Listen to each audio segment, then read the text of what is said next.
The opening session will be hosted by my very good friend, Kamal Nawash Esquire, who came in all the way from Washington, D.C.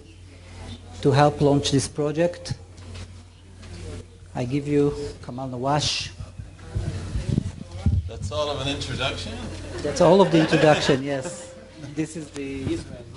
I've known him for 2 months. We talked every day, and I get a 2-second introduction.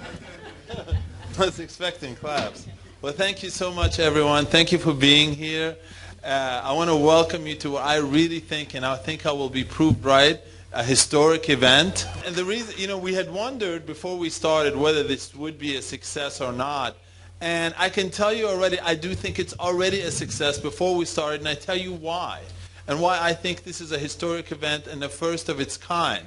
If you look around this group, this is one of I think the first time I've ever been to a situation like this where you have liberal Jews, conservative or Orthodox Jews, liberal Muslims and Orthodox Muslims, Christians in one room. Usually you don't have that. You have settlers here, you have people from the West Bank, you have people from Gaza. I have never seen that before. And this is why I think this event is already a successful event. And I want to thank you for coming. I also want to do a better job than my partner Doron did in thanking him. I'll give him more than the 2 seconds that he gave me. Before I came down here, I had always said to myself, I know we can make peace. I know we can do this. I just need an Israeli partner. I just need one Israeli partner. And then one day, I was on Facebook, and I was looking around, and I seen this person, and in his profile, he writes, "I'm looking for a Palestinian partner." And I'm saying, aha! After 40 years, I finally find somebody.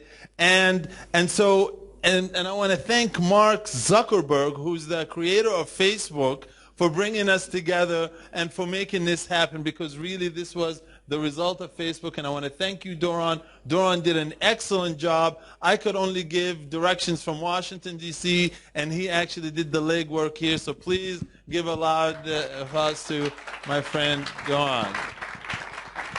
And then, we have, my friend Gershom Baskin. I'm sure to many of you, you don't need much of an introduction to Gershom Baskin. All right, no one stood up for me when that was introduced. That's we have to show parity over here. I was able to find Doron. We have the plan, we had the idea, but now we needed to make it happen. We needed funds, we needed resources, we needed help. And so we went to Gershom Baskin, and we told him, look, we think peace can happen here, and we need help. And Gershom, of course, said, hey, I'm going to help you guys. And the reason we were attracted to Gershom Baskin is because he represents the ideal that we think is the basis for the future, the formula for the future. He doesn't just go and talk to liberal Jews or people who think just like him or people who agree with him. He'll go and talk to conservative Jews. He'll talk to Muslims, to conservative Muslims. Many of you have heard of the report of the great accomplishment that he made in Gaza. He has contacts with Hamas. He has friends with Hamas. They're his friends. And because he recognizes when you make deals with people you agree with and people you disagree with. And this is the formula for success for us. And so again, thank you very much, Gershom, for everything you did and for all the help and for allowing you to use your copy machine this morning.